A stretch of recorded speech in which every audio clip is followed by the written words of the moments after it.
During the last few months and the last year, we couldn't, I think, quite get it together that finance had something to do with social innovation. It does, I think, in your opinion. Would you please explain how? Yes, it's something that has really been gaining importance, and I think that the financial crisis has sort of brought it even further out into the open as something that's necessary. And in my presentation I'll talk about it in greater detail. But I think it all started with this whole concept of ethical investment in the 1970s, and then progressively metamorphosed into different, forms. And now, with all the challenges that we have, the economic challenge, we see rising unemployment, the need for jobs, financial restraint, budget constraints at the public level, at the private level.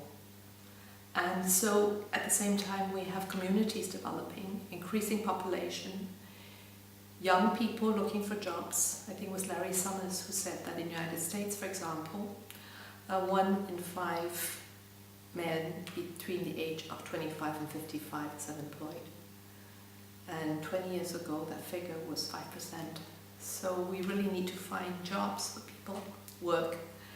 And we need to think about finances in a more creative way, in a more unusual way, and actually in a way we're going back to the past, because if we look at the history of finance, at the very beginning, the first bank was formed by monks to provide charitable assistance to the public or to the people.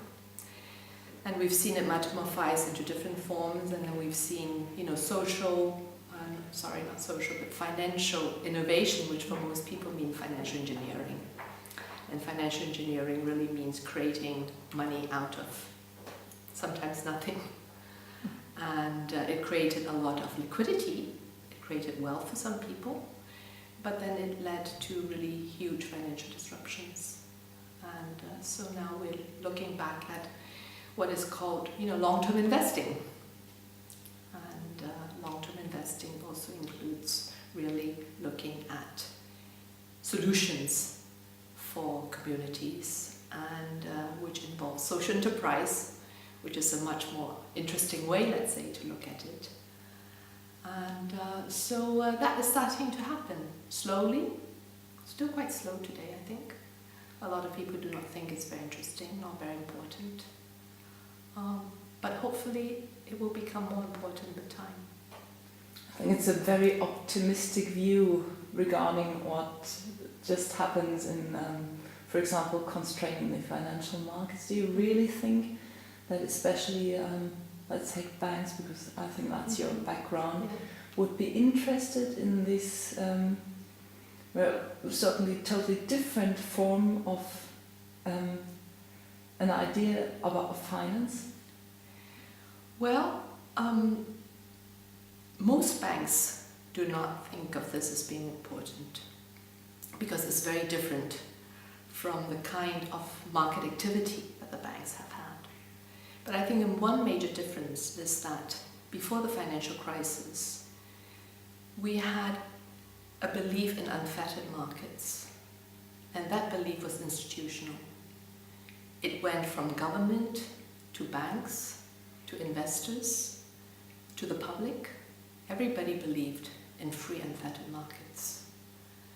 And everybody believed that the markets were right, and that the markets would find a correct price. And what we saw with the financial collapse was that, especially with computer modeling, we were actually introducing a lot of uncertainty in the market and a lot of risk into the market with no accountability. Through securitization, for example, we were able to push the risk of the books of the banks into the funds of institutional investors, and also into private investors through investment in institutional funds. And that collapse has led government to begin with to think about all the ramifications of free markets. And what we have seen is increasing regulation being thought of. In the United States, we have the Dodd-Frank bill that was passed this summer. In Europe, we're talking about a lot of, financial regulation. And I don't think it's a good idea to go from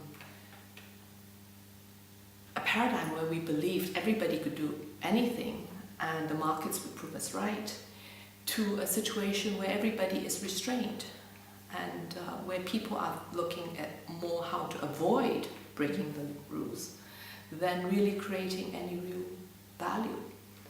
So we have an opportunity, and that opportunity is also brought about by the ecological constraints that we have and by the demographic changes that we have, and also by the shifts of power among nations.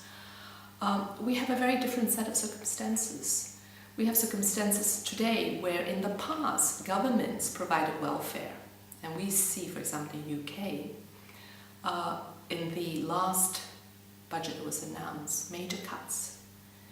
But simultaneously, the UK government is promoting the Big Society Bank, which we'll also talk about today, whereby the idea is really to provide funds to organizations and individuals and new business ideas to provide services and products for the community, some of which used to be provided by government.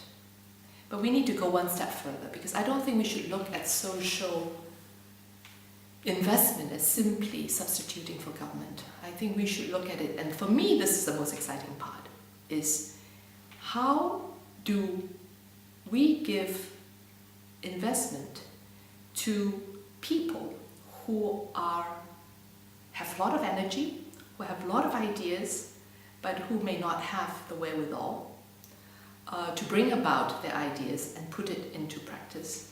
How do we encourage that? And how do we bring dynamism to communities? And in particular to communities that might be deprived? So it's, in a way, giving people the tools to set their own destiny and giving them the opportunity to increase the possibility through investment.